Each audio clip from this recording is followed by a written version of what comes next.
Mais uma aula por aqui no nosso curso gratuito de astrologia e hoje a gente vai falar sobre as casas astrológicas. Então, vamos entender como que a gente aplica agora tudo que a gente já aprendeu sobre signos, sobre os planetas, nas casas especificamente. E o que elas significam também, né? Então, vem comigo que é logo depois da vinheta a gente já começa.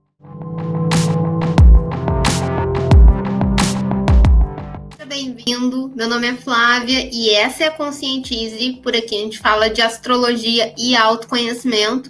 Então, se você caiu aqui nesse vídeo por acaso, não está sabendo de nada de curso de astrologia gratuito, deixa eu te explicar. A gente tem uma playlist por aqui com um curso completo gratuito de astrologia, com todas essas aulas, né? Se você voltar, a gente tem aula de planetas, tem aula de signos, de elementos, tudo isso é disponível gratuito para vocês. Mas a gente tem também a nossa sala de aula online, nossas turmas que abrem de tempos em tempos, que por lá você tem também material extra, a gente estuda com base no seu mapa, a gente tem outros materiais para você acompanhar e aprender mais ainda, tanto sobre o seu mapa, como interpretar outros mapas também. Então, se você quiser saber mais, tem aqui na descrição tudo explicadinho. E a gente vai, então, para a nossa aula agora, né, das casas astrológicas. Vamos entender cada uma delas, né, e aplicar isso também dentro daquilo que a gente estudou sobre planetas, sobre signos. Agora a gente encaixa todas essas informações. Então, fazendo uma breve revisão aqui, o que nós estudamos até aqui, né? A gente entendeu que signos são energias, né? Então, os signos representam assuntos, né? Energias, coisas que estão acontecendo nesse mapa astral. Então, por exemplo, a gente tem o signo de Gêmeos e a gente tem a energia de expressão.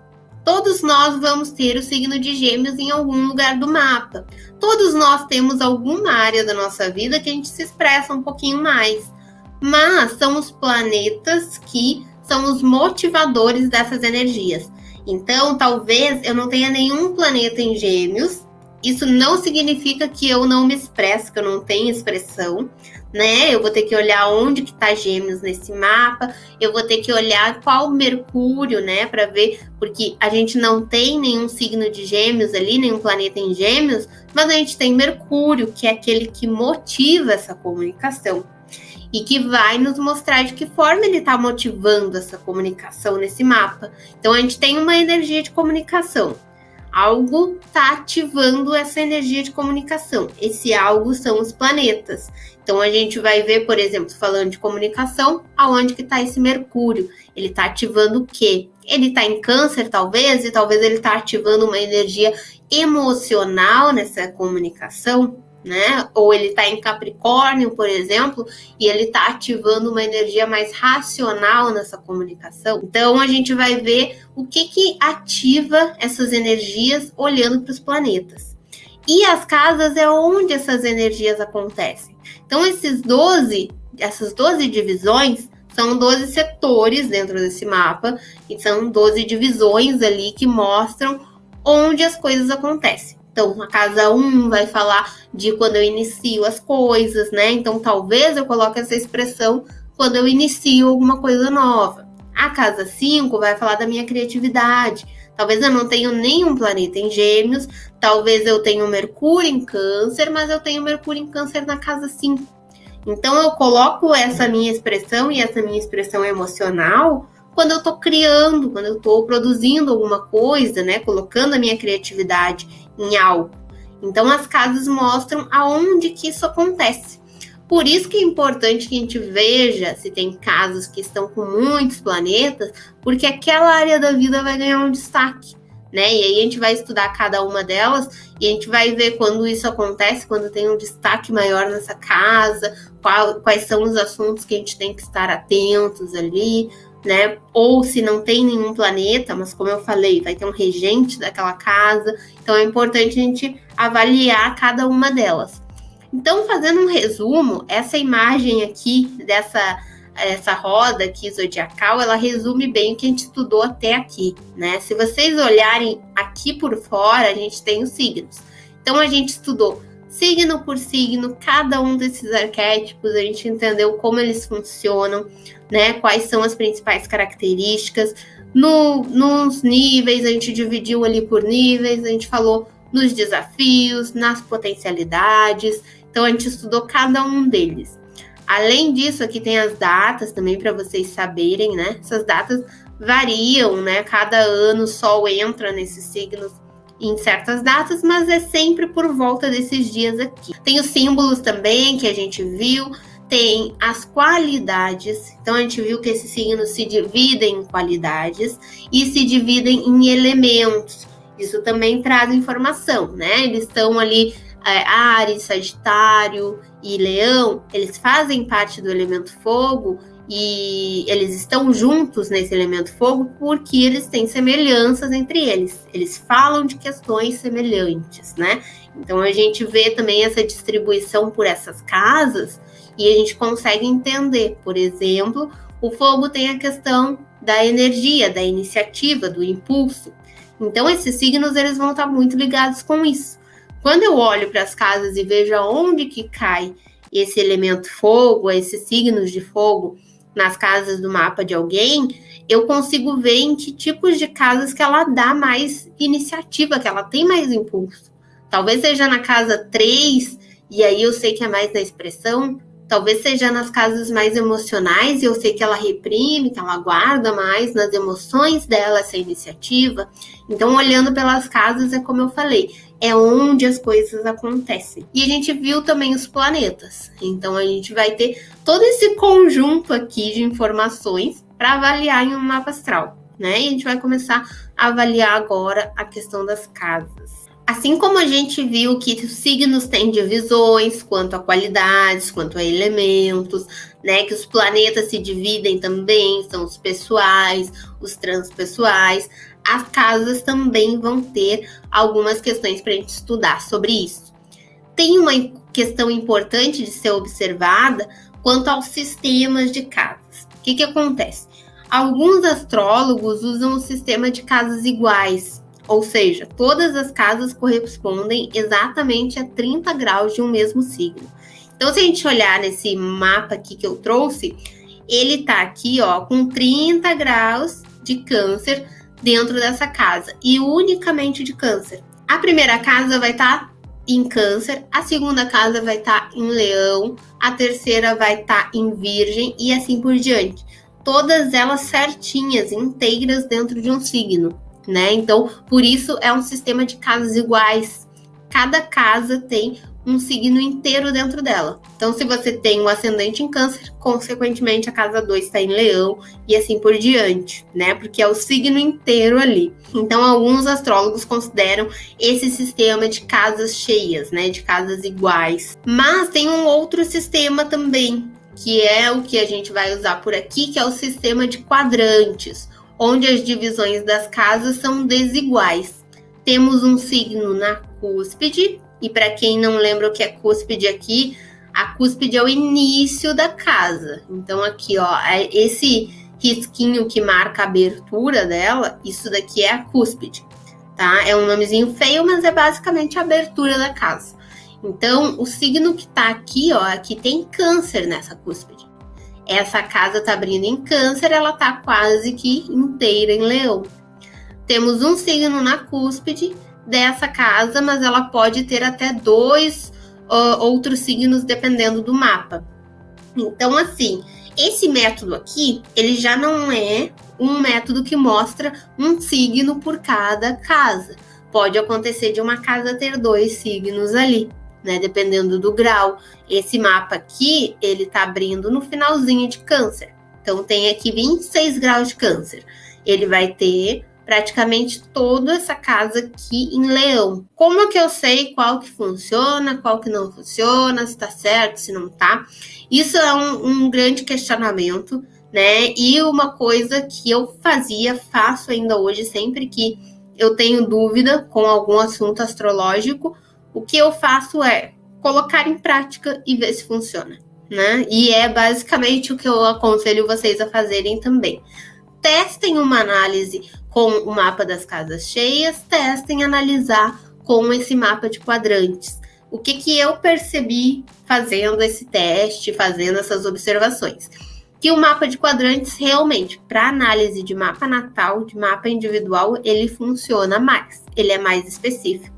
Porque assim, por exemplo, se eu pegar essa pessoa aqui, que tem o ascendente em câncer, e eu dizer que o ascendente em câncer é cheio dela aqui, né? Que essa casa 1 dela é só canceriana. Vão ter várias características desse ascendente em câncer que essa pessoa não vai se identificar. E vai ter várias características de ascendente em leão que essa pessoa vai realmente olhar e dizer, realmente eu sou muito mais leão nesse sentido do que câncer. Então eu vi que aquilo se aplicava mais à questão dos quadrantes, porque quando a gente tem, por exemplo, aqui quase toda essa casa em leão, esse ascendente dessa pessoa, ainda que tenha essa influência de câncer, mas ele é muito leonino. Ele tem muito dessa energia leonina aqui dentro, né? Então, acaba que ele é mais exato. A gente chega mais específico na característica daquela pessoa. Tem astrólogos também, agora eu não sei se nos próximos slides eu coloquei, não cheguei a colocar, mas tem astrólogos que comentam que essa divisão de casas por casas cheias e por quadrantes, os quadrantes funcionariam mais para análises pessoais, assim, né? Então, eu tô analisando o mapa de uma pessoa, de um casal, de algum evento específico. E o método com as casas cheias funcionaria mais para previsões, para mapas mundiais, para mapa do Brasil, para relações assim mais amplas, né? Para questões mais de astrologia mundial mesmo. Então, também, assim, é uma coisa a se testar, né? Como eu falei, não invalidem as questões, assim, de astrologia clássica, de métodos. Vão testando e a gente vai vendo o que funciona, né? Eu vou passar para vocês aqui no curso o que eu vejo que funciona e o que eu vejo que me traz resultado nas análises, né? Porque quando eu comecei, eu também tive muita análise que a pessoa respondia negativamente, né? Respondia dizendo que não fazia sentido. Então, eu voltava, eu olhava e via o que eu estava analisando errado.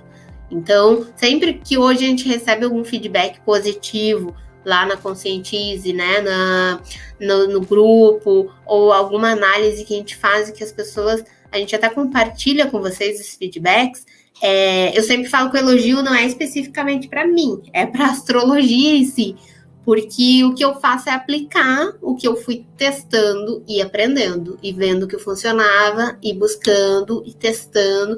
Então, façam o mesmo nesse caminho de estudo de vocês, né? Vão buscando, aplicando e vendo o que funciona. Vamos dar andamento aqui, então, quanto a essas divisões, né? Temos algumas divisões das casas. Começaremos falando sobre a divisão em casas pessoais e casas coletivas. Por aqui, deixa eu pensar se eu já liberei. Acho que no curso gratuito, aqui nas aulas do curso gratuito, eu ainda não falei disso. Mas nas aulas extras lá com o pessoal da sala de aula, eu já comentei sobre essa questão. Não, mas acho que no gratuito também, quando a gente começou a falar dos eixos. Porque o que acontece? Aqui, dessa primeira casa, se fosse o zodíaco natural, a gente teria Áries aqui, né? Teria Touro, Gêmeos, Câncer. Até aqui, Virgem, essa casa 6, são as casas pessoais. Então, são casas que a gente está lidando com a nossa formação individual. Claro que aqui eu falei, né? O zodíaco natural, Áries, Touro, Gêmeos. Aqui a pessoa tem Leão, Virgem, Libra. Mas essas casas aqui mesmo, que estejam em signos diferentes do natural delas, são casas que falam da formação pessoal dessa pessoa, né? Então, como que ela está se formando, como que é essa percepção dela mesmo com ela, né? Então, quando a gente tem muitos planetas aqui, a gente sabe que a pessoa está num trabalho muito interiorizado, muito de formação dela mesma, de compreensão de si própria. Já as casas de cima são as casas coletivas. Quando a gente entra no 7º signo, que é Libra, a casa 7, ela já começa a tratar do outro. A casa 8 fala, entre outras coisas, dos valores dos outros. A casa 9 vai falar da minha percepção de mundo, das minhas visões, das minhas filosofias, crenças. São assuntos mais coletivos, mais amplos, né? Então, a partir daqui, a gente já tem mais questões coletivas para lidar. E quando a pessoa tem muitos planetas, por exemplo, esse mapa aqui, quando ela tem muitos planetas aqui em cima, ela está muito mais num desenvolvimento coletivo do que individual. Ainda que nesse mapa de exemplo, essa pessoa tenha questões emocionais, aqui ó, tem Lua e tem Saturno, bem importantes, né? E também da maneira dela lidar com o cotidiano, casa 6, para transformar, para ela tratar esses planetas que falam mais dessa parte coletiva. Então, a gente tem essa divisão também entre a parte inferior e a parte superior, tá? Essa parte inferior que a gente fala é só como uma forma de dizer algo que está abaixo, tá? Não é inferior no sentido de menos, mais, é apenas uma forma de mostrar que essa partezinha aqui é de baixo e essa partezinha aqui é de cima. Além disso, esses quadrantes também, eles têm significados próprios, né? Então, a gente fala aqui, ó, essa imagem eu tirei do livro Curso de Astrologia, volume 1, que são 3 volumes, que a gente fez um vídeo sobre isso, se ainda não tá liberado no canal, logo mais vai sair. E essa imagem eu tirei de lá, né, que mostra direitinho como que é esses quadrantes, o que cada um deles significa. Né? Então, se a gente pensar aqui, ó, vamos pensar naquela divisão que a gente tem ascendente, descendente, fundo do céu e meio do céu.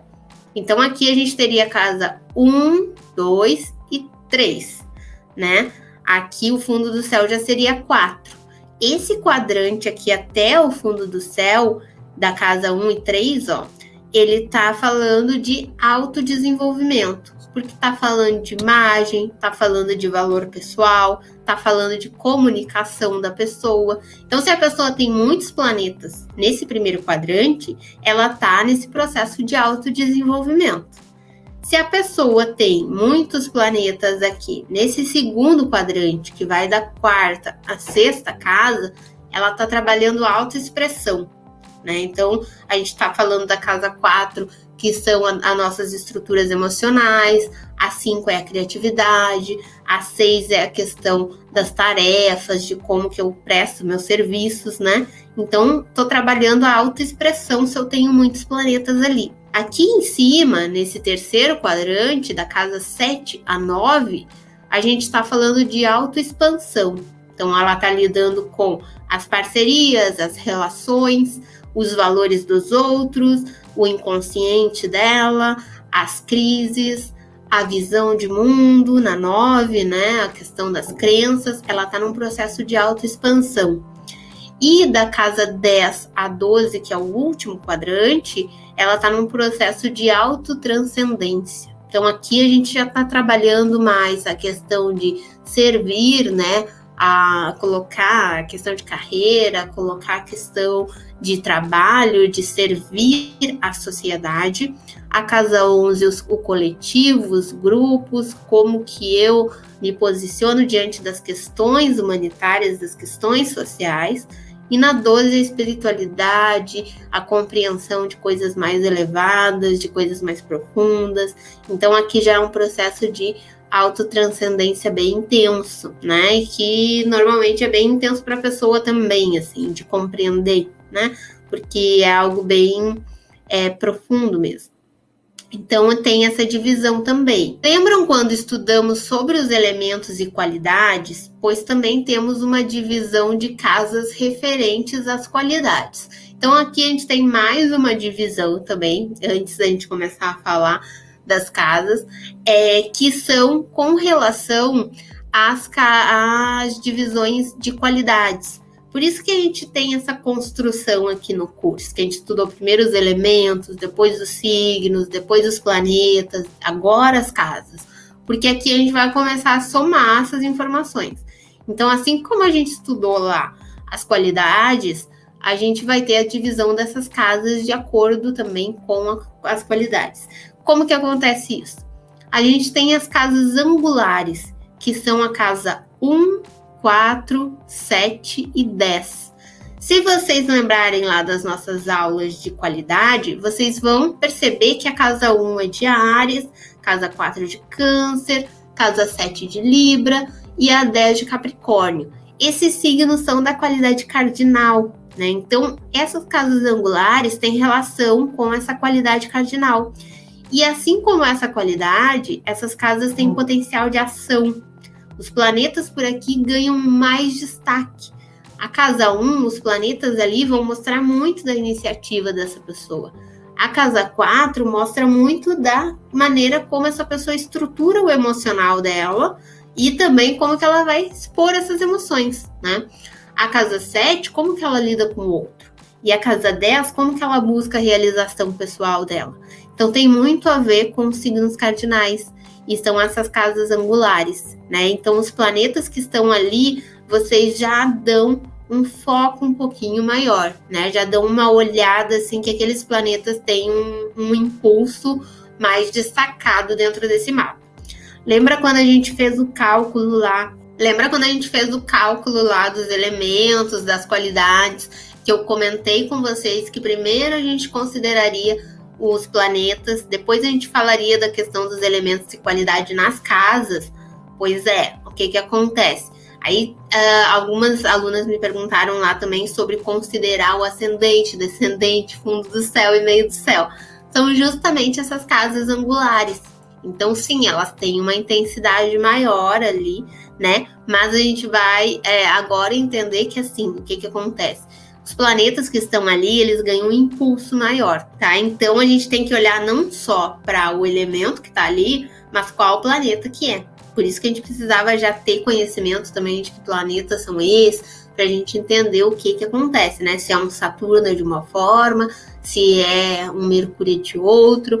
Na nossa aula extra lá do curso, a gente vai abordar isso mais detalhadamente. Se você ainda não participa, aqui na descrição tem o formulário para você preencher e entrar na próxima turma, né?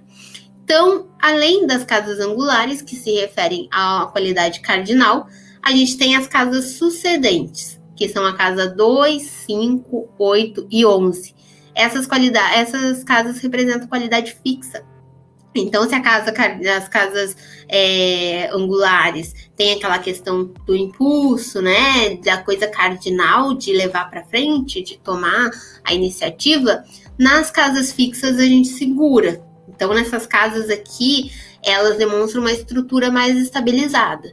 Se vocês têm planetas nessas casas, esses planetas estão também mais enraizados, mais firmes, mais estruturados ali, né? Então, um Saturno numa casa angular é diferente de um Saturno numa casa sucedente, numa casa fixa, né? Que tende a fixar mais. As casas cadentes, que são a casa 3, 6, 9 e 12, são as casas que representam signos mutáveis. E assim são também as casas de mutabilidade e flexibilização. Então, aqui já são casas que já estão flexibilizando mais e que aí os planetas ali também não são tão fixados assim, não são tão estruturados assim. Não que eles estejam necessariamente instáveis, mas eles estão muito mais flexíveis, entende? Signos, regentes e decanatos nas casas. Então, assim, cada casa do mapa astral tem um signo. Como vimos, às vezes tem até mais, né? A gente não tem 2 signos, não tem 2 leão aqui, ó. Não tem. Depois de leão vem virgem. Antes de leão tem câncer. Não tem leão, né? Tem 2 casas no mesmo signo, mas não tem 2 signos nesse mapa astral, né? Então, cada signo tem 30 graus dentro dessas casas. Desses 30, a cada 10 graus temos um decanato. Por isso, decanato, né? De 10. Então, 10 graus de um signo é o primeiro decanato, de 10 a 20 é o segundo, de 20 a 30 é o terceiro decanato, né? Podendo, assim, dividir essa casa em 3 decanatos. Por que é importante a gente saber disso? Porque, assim, ó, eu trouxe aqui 2 exemplos, né? Aqui a gente tem um mapa onde tá marcado em rosinha essas divisões desses decanatos, então pode ver que tem 3 partezinhas aqui e tem os símbolozinhos de planetas nessas partes, né? O que acontece? Também agora não lembro se a gente já tem vídeo no canal mostrando como ver os decanatos no astro.com. Se não tiver, a gente vai providenciar. Tem uma forma de vocês fazerem lá no astro.com com que o mapa apareça esses decanatos, né? Apareça o regente de cada decanato. Aí vocês não precisam ficar pensando ali, porque a gente sabe por lógica, como a gente aprendeu lá em cada signo, que os decanatos vão ser sempre o regente do próprio signo. Então, o primeiro decanato de Câncer é a Lua, o segundo vai ser o regente do próximo signo de água. Então, depois de Câncer vem qual signo de água? Vem o signo de Escorpião. O regente de Escorpião é qual planeta? Plutão. Então, o segundo decanato de Câncer é regido por Plutão. E o último signo de água é Peixes, regido por Netuno. Então, dá para fazer esse raciocínio. Mas o astro tem uma opção lá que vocês colocam, ele já aparece automático, não precisa ficar batendo cabeça aqui com os elementos. Mas assim, aqui vai aparecer esses regentes. Esse regente aqui, onde está abrindo essa casa, por exemplo, ele é muito importante para a gente avaliar essa casa. Porque o que acontece? A gente tem aqui esse ascendente abrindo em Câncer. Mas um ascendente abrindo em Câncer com regência de Lua tem uma informação. Um ascendente abrindo em Câncer com regência de Plutão tem outra informação, né? Com regência de Netuno é outra informação. A gente vai trazer um pouquinho desses planetas para essa característica canceriana. Então é importante que a gente saiba esses decanatos também. Tem ainda na astrologia clássica, tem mais divisões ali dentro, tá? Mas por enquanto não vamos entrar aqui para a gente não se confundir. Mas dá para dividir ainda cada um desses decanatos em mais partes ainda. Então, dá para ser mais profundo ainda. Mas aqui a gente já consegue ter uma boa percepção, já consegue avaliar muito claramente, né, o que esse planeta está representando ali dentro daquele ascendente. Aqui também, outra questão importante é olhar esses numerozinhos aqui, ó. Então, a gente olha rapidamente para esse mapa aqui, essa casa aqui, ela tá toda em peixes. Quando a gente olha aqui rápido para esse mapa, dá a impressão que esse Urano também tá em peixes, porque ele tá ali na casa de peixes, né? Só que a gente olha aqui e vê que ele já tem um número 0. O Sol aqui tá a 29 graus de peixes, aqui já tem 0. É 0 do quê? É 0 do próximo signo? É 0 de Áries, né? Então, esse Urano, ele já tá em Áries. Então, cuidem também esses grauzinhos, né? O pessoal da turma lá que fez comigo, a gente já viu isso até numa avaliação, teve um mapa que eu coloquei na avaliação, que foi justamente para ver se vocês estavam atentos a isso, porque a gente se engana mesmo. Parece que ele tá em peixes e não, ele já tá em Áries, tá? Então, cuidem aqui. Esses numerozinhos aqui, ó, o 0, o 29, o 20, são os graus desses planetas. Aqui em cima são os minutos, né, que estão. Então, cuidem esses grauzinhos aqui também, que eles nos dão essa informação de em qual signo que tá, qual casa, né? Casas vazias não têm importância, será? Alguns astrólogos, principalmente olhando por um ângulo kármico, acreditam que podem existir duas explicações para as casas vazias. Ou os assuntos daquela área já estão tão bem desenvolvidos nessa existência que eles não precisam de muito destaque, né? Então, talvez se você tem certas casas vazias, pode ser porque você já desenvolveu muito bem, já está muito trabalhado aquele assunto e você não precisa retomar aquilo, né? Ou os assuntos daquela área ainda demandam uma consciência que não temos para vivenciá-los. Ou seja, pode ser também o contrário, pode ser que aquele assunto daquela área vai demandar tanto de mim e eu não tenho ainda essa consciência que eu não tenho nenhum planeta ali, né? Então, por exemplo, a pessoa tem toda a parte de baixo do mapa, com os planetas estão todos na parte de baixo. A gente vê que ela está desenvolvendo a identidade dela. Aí ela não tem nenhum planeta na casa 7. Ou ela já desenvolveu tantas relações que agora ela veio, né, para desenvolver a si mesma, a própria individualidade, e aquilo já está tão bem resolvido que ela não precisa lidar com aqueles assuntos. ou ela ainda precisa tanto se autoconhecer, ela está num desenvolvimento tão profundo dela mesma, né? Ela precisa tanto desse contato com ela mesma que ela ainda não tem a consciência para entender, trabalhar e lidar com as questões do outro. Ela ainda precisa se conscientizar de si, né? Então tem essas duas possibilidades. De qualquer forma, as casas vazias têm seus regentes e por isso elas se expressam através desses regentes. Então, quando a gente fala que uma casa está vazia, não quer dizer que ela não tem expressão, ela vai ter em algum outro regente. Então, por exemplo, essa casa aqui, ó, esse ascendente, né, em Câncer, a pessoa tem aqui a regência de Netuno, tá?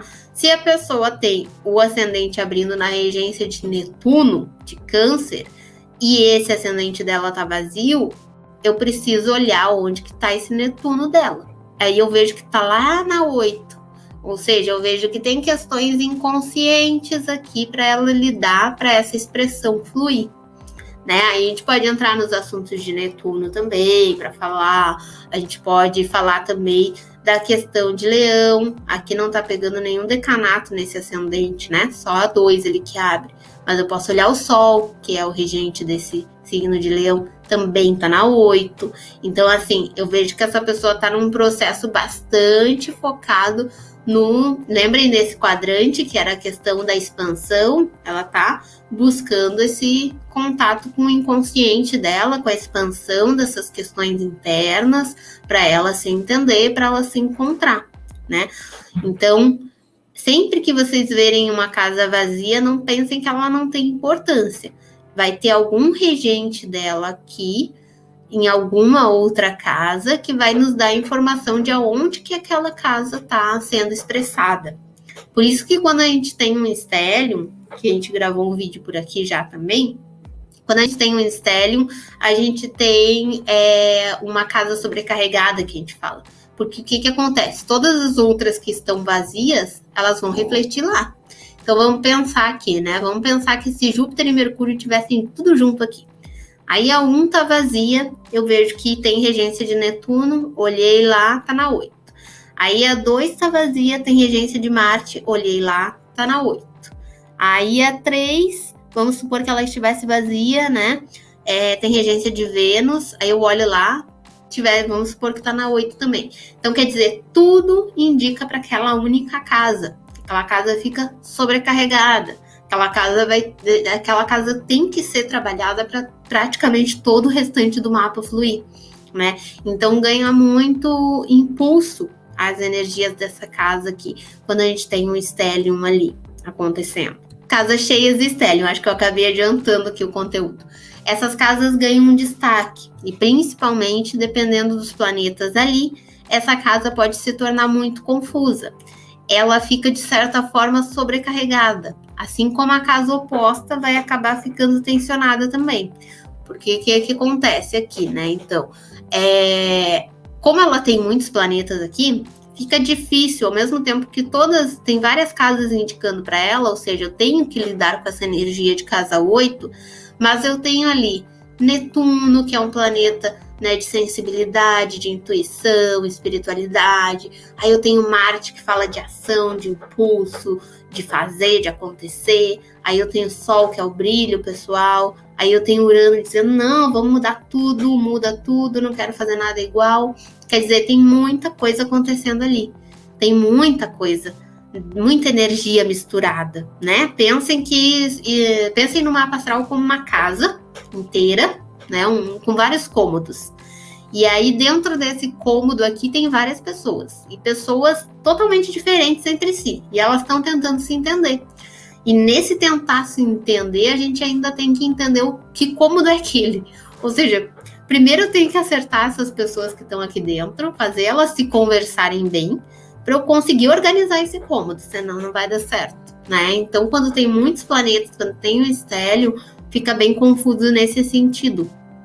E fica a casa oposta, tende a ficar tensionada também, porque aí tem tanta energia acontecendo em peixes, tem tanta coisa nesse campo subjetivo, nesse campo das emoções, da espiritualidade, da sensibilidade, que assim, será que a pessoa vai ter tempo de dar atenção para as coisas do dia a dia dela, para as coisas virginianas, para reparar nos detalhes, para cuidar das coisas mais corriqueiras? Muito provavelmente não, muito provavelmente ela vai acabar ficando muito aqui. Isso daqui vai ficar tensionado, porque ela não vai dar atenção para aquele lado virginiano, né? Então, para manter o equilíbrio também é bem complicado quando a gente tem um stellium ali. Por isso que tem que fazer uma análise completa, entender. A gente vai ter que buscar, né, o Mercúrio, o regente desse signo de Virgem, né? Tá abrindo aqui, ó, ainda por cima tá interceptado, que a gente vai falar em seguida, pra gente entender como que a gente dá uma olhada com mais carinho para esse signo de Virgem, para esse signo que tá, né, sendo tensionado ali, porque é como uma gangorra, né? Tá todo mundo desse lado, tá todo mundo ali em peixes. Esse cômodo que eu dei o exemplo, né, tá vazio, ninguém tá ali, ninguém tá cuidando, e aí tá uma bagunça, e o pessoal tá tudo lá na 8, entende? Então fica muito para um lado e falta no outro, né? Tem que cuidar esse eixo. Casas interceptadas, né? Aqui existe uma dinâmica interessante. Por um lado, temos 2 signos que não abrem nenhuma casa, o que demonstra uma energia contida dentro daquela casa, foi o que a gente falou, né? Então, assim, por exemplo, aqui, a gente falou que a cúspide são essas divisões, tá? E cuidado para não confundir essas divisõezinhas aqui com essas daqui. Então, a cúspide é essa divisão aqui, ó, tá? Essas divisões aqui são dos signos, ó, esses risquinhos externos aqui. Então, aqui a gente vê que o signo de peixes, ele não tá abrindo nenhuma casa. Porque a casa 8, ela abre em... Que signo é esse? Em aquário.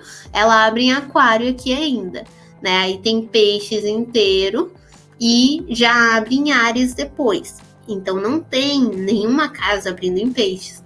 Assim como não tem nenhuma casa abrindo em Virgem. Ou seja, o que vai acontecer aqui? A gente precisa, para lidar com esse signo, de peixes, entender aquário e entender Áries. Porque passa por aquário e passa por Áries essa compreensão desse signo de peixes, né? Então é um pouco mais complicado. Porque é como se aquele signo tivesse ali, vamos pegar de novo o exemplo do cômodo, né? De pensar numa casa e pensar num cômodo com várias pessoas. Tem um aquariano na entrada desse cômodo e tem um ariano na saída. E a gente precisa chegar no pisciano. A gente precisa chegar ali naquela energia de peixes, né? Mas se eu não passar por aquário, eu não vou conseguir chegar ali. E para eu sair disso... Se eu chego ali em peixes, eu entendo, ok, eu sei lidar com essa espiritualidade, eu consigo entender que eu preciso entrar nesse inconsciente, entender as minhas questões. Mas assim, se eu não me resolver com Áries e com a minha atitude, a minha iniciativa, eu também não vou conseguir lidar com essas questões de peixes. Então eu tenho que lidar com aquele signo que está antes e que está posterior. Por isso que a casa interceptada ela é um pouco mais complexa, né? Porque além dela conter, ela segura, a energia de peixe não fica tão clara, que já não é uma energia que fica clara assim, né, tão nítida, mas ela já fica um pouco mais dispersa, um pouco mais confusa, e além de tudo vai ter que lidar com 2 signos para chegar ali. Por outro lado, temos 2 signos que abrem 2 casas, e temos esses signos influenciando mais de uma área, o que pode expandir, mas também pode sobrecarregar bastante. Ou seja, essa pessoa não tem nenhuma casa abrindo em peixes, nenhuma casa abrindo em Virgem, mas essa pessoa tem 2 casas abrindo em Gêmeos e 2 casas abrindo em Sagitário. Então, os assuntos de Gêmeos e Sagitário, ela tá com uma expansão maior daqueles assuntos, né? Tem uma abertura maior. Ela vai vivenciar Sagitário na casa 5 e na casa 6. E além de onde tiver regente de Sagitário aqui, de Júpiter, ou seja, tem bastante de Sagitário nesse mapa. E ela vai vivenciar Gêmeos também bem forte nesse mapa, porque são 2 casas. É casa 11 e a casa 12. Então, também vai, de certa forma, pode ser que ela expanda mais essas energias através da expansão do conhecimento geminiano, da busca de autoconhecimento sagitariano, ela consiga destravar, né, esse signo interceptado. Mas pode ser também que ela fique muito, né, muito ali sobrecarregada com aquelas energias de Sagitário e de Gêmeos. Então, essas são as informações iniciais que a gente precisa para entender essas casas. A gente vai começar agora a entender cada uma delas. A gente vai começar a falar de cada uma, ascendente, descendente, casa 2, casa 3, e entender como que elas funcionam. Tá bom? Eu vejo vocês na próxima aula. Se gostou, deixa o like. Se quiser participar da próxima turma, entra aqui na descrição, tem o formulário. E vejo vocês por lá, então, na próxima aula. Até mais. Tchau, tchau.